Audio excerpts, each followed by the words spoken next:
Hello, this is Annie, and I'm back in downtown for some more house renovations. And this time I decided to renovate some of these houses that were along that big road that's connected to the bridge and that I think should only be like traveling road for traffic and probably no houses should be along that road. And since I moved them away a bit to more of the part where I think there will be a lot of houses, I decided to rename the street. And I took inspiration from The Sims 1 for this one and decided to rename it to Wright Way. So we're gonna move into the first house in the row. And this house is one that is very similar to some of the houses that's in the lot bin. That came with nightlife, of course, and interestingly enough, I have already renovated that in my Pleasant View. So there's already a house like this in that town, and I wanted to make it very different from the one that I'm used to having in my Pleasant View, because I wanted it to feel different, look different, but also because I wanted to make something else out of it and make it into an apartment lot instead of a residential lot, so that it's actually going to fit two identical but mirrored houses. And it's going to be again apartments with a connected driveway, so that the Sims who live here can have cars, or at least one car each, that is. And the only way that I managed to fit it in with the same layout as was from the start was to squeeze it in to the left side of the lot. And similarly to with the previous house, when the Sims are gonna use this driveway, the cars are going to teleport into the car park instead of pulling in with the animation, the Sims 3 style. That is because it's just one of the connected driveway parts and not the actual one that they used to pull in. And technically it's going to be a fence separating this driveway from the road as well, but the fence is going to be invisible, so it's not going to be looking weird or anything, but it's going to be there to enclose the yard for the apartment. And I tried out a bunch of different things for the layout of the front, and in this sort of first planning stage I wasn't sure exactly what part of the front was going to be part of the apartment and was going to be part of the communal area. Stupidly enough, I hadn't really thought about how the apartment part of it was going to work at this stage. So that was something I had to figure out along the way. And here I actually also put in those really gorgeous, huge gates in front of the driveways. And I so wish that I would have been able to keep them, because they look amazing like that, I think. But unfortunately, when I eventually turned this into an apartment lot and moved out to the neighborhood and took a look at the value of the house, the apartments had a 0 value, actually, using those fences.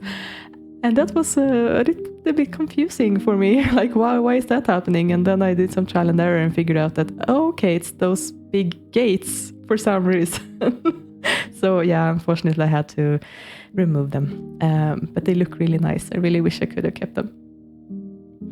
And I decided to keep the same type of roof that was in the house from the start. And I took some sneak peeks at the house next door to make sure that I made it somewhat similar at least. And I think it's a little bit weird looking, but it's also suits this house somehow. It gives it a lot of character, I think. And I wanted this house to not have like real apartment doors at the front of the house. I wanted it to look a little bit more like stylish, or what to call it. So I ended up making sort of an entrance with those huge fancy doors with knockers on them and everything. And then when you come in, it's just a 2x2 little hallway. And that's where the actual apartment door is going to be. So that first entrance is actually not part of the house, or well, the apartment, or maybe you should call it a house, a row house, I suppose. But that's actually part of the communal area. But the rest of the houses are for the Sims to use. And one thing with this is that they are going to be connected wall to wall. So there's probably going to be a lot of banging on the walls in these houses, a lot of disturbing noise from the neighbors coming out, and well, that's just what it is with this sort of cramped houses. But I think it suits downtown to have that very slim and tight together houses and people living close to each other and having to live with noise pollution, both from traffic and from neighbors, of course. So I think it makes sense, even if it's gonna be probably a little bit annoying to play with, but it's gonna be part of the charm, I hope. So I was struggling a little bit with the layout of the upstairs because there's some sort of ingrained part of me that dislikes having rooms with no windows, and I wanted so desperately for that little hallway to not be completely windowless. So I ended up fixing that in this apartment, even if it's not gonna stick for the other houses in the row, but for this one I actually managed it, so I was happy about that. And I actually really like also what the entrance turned out looking like in this apartment. I like having the front door so close to the staircase. That's very space efficient, I think, and also makes sense with like the layout. When you come into the apartment and you decide where you want to go, it's nice to have everything fairly closely together like that, like doors to different rooms, but also staircases, I think. Something to pay attention to, though, in apartments where you put in modular stairs is that sometimes the game tends to not recognize that the upstairs is part of the apartment. For this apartment, it wasn't an issue, but the next one we're gonna see, it actually was. When I had exited that apartment, gone to neighborhood view and checked the total value of the apartments, I saw that the one of the apartments was a lot cheaper than the other one. And that really rang a lot of alarm bells in my head, because they are identical after all, even though they are mirrored. That's the only difference. So the value should be, if not exactly the same, very, very similar. So the fact that one of them was over 2,000 and the other one was closer to 1,000 actually told me that something's up. And yeah, it turned out that it hadn't recognized the upstairs as part of the apartment. So I had to go and figure that out by putting in a normal staircase in one of them, trying out if that resolved the total pricing. And yeah, it did.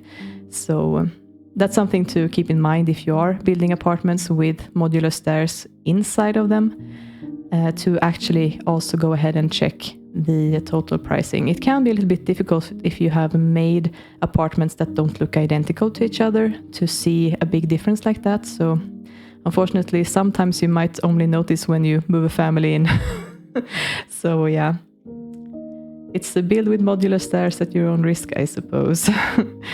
That's, yeah, something that we have to live with, I suppose. I don't know why that happens. There should be some sort of logic behind it, I suppose, but I haven't been able to figure out what it is. So yeah, we're coming up to the end of the first build in the row, and unfortunately, when I tried to make this into an apartment, it wouldn't allow me. So I did some troubleshooting, which you see here, that I'm going through all of the invisible fencing, trying to figure out like what is missing, what's wrong. And I actually put the invisible fences just to check like what is up. It turned out, it actually rang some bells in the back of my head, like, I recognize this from somewhere. And sure enough, after I did some investigation online, it turns out that when you have apartments on the foundation, You can't normally make a backyard for those apartments, but there is a sneaky fix for it that I have never tried before, so I'm currently crossing my fingers that it did work the way that I hoped that it did. But you essentially put in an invisible fence over the staircase and then plop it down, and that allows you to actually make it into apartments, supposedly with connected backyards. If you didn't catch me doing it in this house, don't worry, I'm gonna do it 3 more times. So you're gonna have plenty of time to see what it looks like when I do that little trick. But that's the way that I had to resolve it in order for me to be allowed to even make it into an apartment with that connected backyard. And with all the work I put in with the driveways and everything, it would have been a shame if I couldn't have made it. So I really do hope it turns out working when I start playing with the house. The tutorial page online didn't suggest that the backyard would be unusable, so I really do hope that it does work. So yeah, this house is gonna be very similar to the first. I made it on the outside pretty much identical, even the same roofing, the same brick, the same type of front yard and everything. It looks very uniform. But then when we come into the house, that's when we're gonna start to see the differences. So again, enclosing the front with these fences, the invisible fences, and actually that little bit of backyard is also part of their apartment. So if they do want to put in anything back there, they can. Only the front grass patch and when you come down from the staircase and even the front door and the first room is not part of the apartment. So that's where the limit is for what is part of the apartment and what's not. And the windows and doors I put in here are actually the same ones that I used in my first renovation. So that was a nice connection to make, I think. It made it feel like this house was somewhat connected to those first houses. And here you can see that the layout is very different from the first one. I put in the staircases horizontal instead of vertical, if you can call it that. And as you can see here, I ended up making a upstairs landing with no windows. So I just have to live with that, but yeah, it's fine. Very cramped though, so there might be some interesting routing when I start playing with this. And I definitely loved the way that the downstairs turned out looking with those stairs like that. Unfortunately, as I mentioned earlier, when I moved out to the neighborhood view and checked the pricing, I could see that, okay, one of these apartments is far cheaper, so I'm sure that it doesn't recognize the upstairs. And sure enough, it was actually the left apartment. So that staircase, I am going to move around a little bit. When you see the sort of a tour around the house when I finish this, and also the after pictures at the end of the video, you're going to see that the staircase is positioned differently than it is. The first part of the steps is going to be where the arch is right now. And yeah, it's going to point to the right, just like the staircase in the apartment next to it. Yeah, and here you see also again the trick with the invisible fencing. So what you do is basically you put down 2 extra parts of foundation. If you have an 8 clicks high foundation, as I do on this one, of course normal is that you have a 4 clicks high foundation. So then you only need to put in 1 extra piece. And then when you have that put down, you enclose it with an invisible fence around it. Not where you're going to put down the stairs later, but to the sides. So you sort of enclose the apartment with that invisible fence. And then you use the sledgehammer tool to remove the extra pieces of foundation. And that's actually going to keep the invisible fences. They are not going to be sledgehammered away. And then when you put down the staircases, then technically it's going to be an invisible fence around them as well. And that's sort of the trick of it all. So yeah, this is what it ended up looking like. And as you can see here, the staircase to the left is moved around a bit. And I had to move also the entrance to the kitchen to the right as well. So the apartments ended up looking a little bit different from each other in this one. But yeah, I think that's actually a good thing. It can be a bit more fun that way, that it doesn't look exactly the same. Speaking of that, moving on to the third house in the row, I wanted to make this look a little bit different from the first two, because I don't want it to be too uniform after all. And I want different kinds of families to fit into different houses in the neighborhood, and making them look different with different features. It's gonna be helpful. So for this one, I wanted to make more of a backyard, so that Sims who want to garden or have some sort of I don't know, barbecue area or something like that behind the house, they can have some place like that.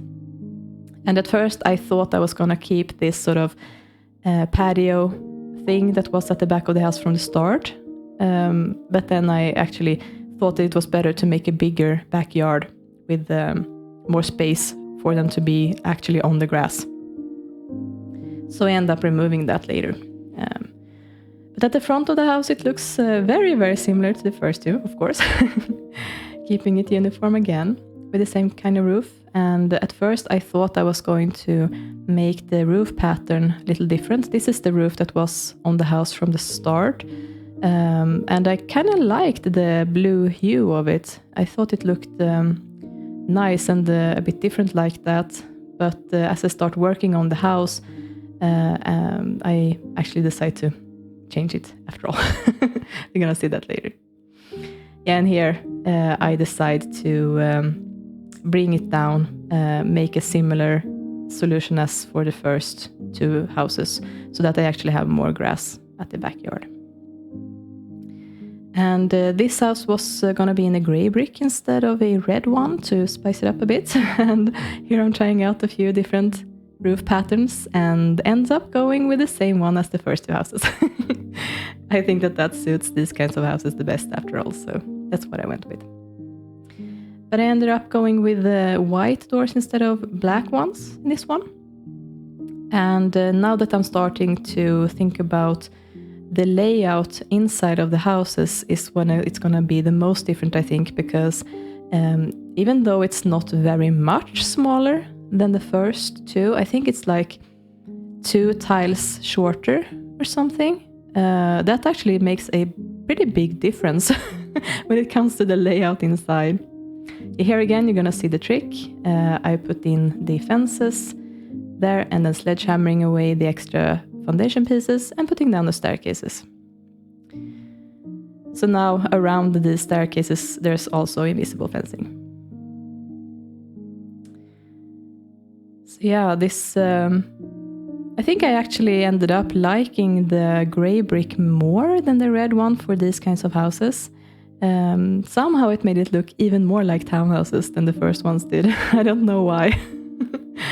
Just personal preference, I suppose. I had also flipped around the tiling when I put down the stone flooring in the front yard. So when I started putting in the wooden texture upstairs, it looked very wonky. So I was flipping it around a lot there. And yes, the layout upstairs was not the easiest. And I ended up moving the staircase forward 1 slot. And I actually decided to keep the staircases in this house open on the first floor. And that was to utilize as much space as possible, because these apartments were turning out to be pretty small. Then if I had the extra tiles beneath the staircase, it was going to give a little bit more space at least for my Sims to work with when they move in here. It's not a lot, but it's something at least. Maybe they can put in some sort of, I suppose a sofa or something could be under the staircase, or a desk or some sort of storage unit. So yeah, it's better to have that, I think, in these kinds of smaller apartments. and trying out some other kinds of flooring in here than in the first one. And I actually really like this pretty shaggy carpet in a tan color. It actually looks pretty nice. I don't think I've used it before, not that I can recall at least, so it was actually a nice find. And some different wall textures, and actually randomly decided to go with red walls in the bedrooms in this one. I don't think I can't remember when I've used red walls before in the house. So yeah, I suppose I was a little bit inspired by the city vibe or something. So yeah, decorating again in the yard, and I really like putting in dirt also below the staircases so that there's something different happening beneath them as well. So it's not just grass, with a very sharp contrast from the tiling. And yeah, putting in lights everywhere, even though mostly because I want to not forget it in the communal areas. Basically, it's better to put it everywhere. And as you might have seen, it didn't allow me to make it into apartments at first, so I did some trial and error and went through with all of the invisible fencing where I knew that I'd put it. And sure enough, once I'd done that, it did allow me. So that's the thing with invisible fencing. You can't really see where you went wrong. You just have to redo everything if you get an error like that. But it was easily resolved, thankfully. And we're moving on to the last house in the row. And starting out, of course, with removing all the interior furniture and everything, mapping it out. And it's a little bit funny to see how quickly I build this now that I've done it 3 times before. It really is like, sure, the footage is sped up, but still it's it looks almost like I could do it in my sleep.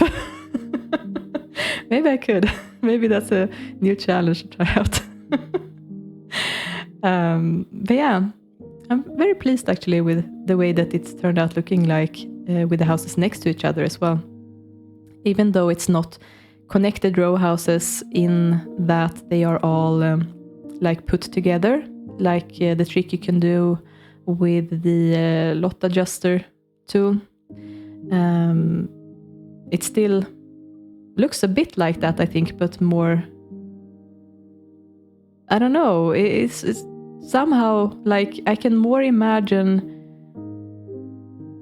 child families for some reason living here when it's not completely connected like that. But I suppose that's a bit unrealistic, because even if they were connected, they would be able to live in the houses. So I don't know why I feel like that. Maybe it is that I feel more suburban or something. I don't know. But yeah, I like the spaciousness of it. But it would be fun to try out connecting them as well.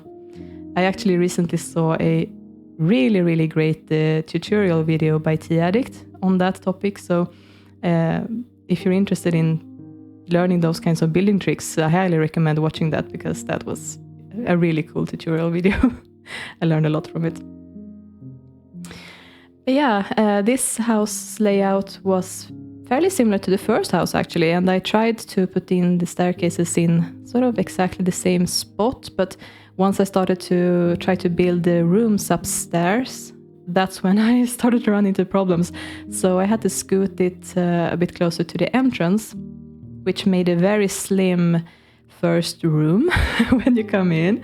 But I actually ended up liking this a lot better. And even if it's small, it actually also left a little nook at the landing when you come up, so that there's some place to put stuff there as well, like a desk or something, I suppose. So yeah, it actually turned out okay anyway. But yeah, a lot smaller, of course. And yeah, I ended up going with green walls in this one. I was really feeling the colors for some reason building this, and yeah, it turned out nice. And here I figured out that, it was too close to that railing, so I had to make a little sort of dip in the wall, or what to call it, to be able to put in a door to the bedroom. But yeah, it was fine. it worked out.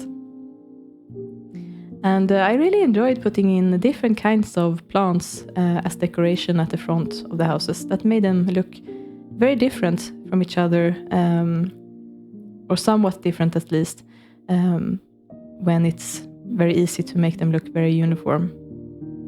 From the outside, of course, that is. And that was, the last house in a row, and this is what it turned out looking like.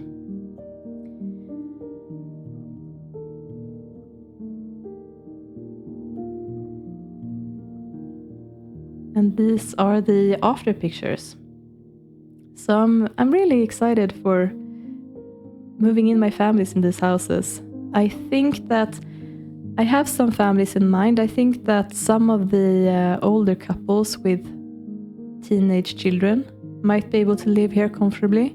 Maybe one of the families with smaller children. Of course, I limited myself that the families containing slobs wouldn't be wealthy or anything, they would be poor. So they shouldn't live here. I suppose they should live in the first houses that I built. But I think that this is sort of the mid-range houses. I want the fairly well-off families to live here, but not the excessively wealthy ones. So of course Mr. Big and the Diva are not gonna live here. They're gonna have some more fancy builds that I'm coming to soon. So yeah, I'm also really happy how different this turned out from my renovation of the same kind of house in Pleasantview. Of course, making it apartments and 2 houses in one made it very different from the start. But yeah, I think the whole vibe is different for it as well. So I'm very pleased with that. And this is what it looked like from neighborhood view as well. So this is going to be the first line of houses on Wright Way. And I'm excited to start playing with them. So thank you so much for watching this video. I hope you enjoyed the renovations.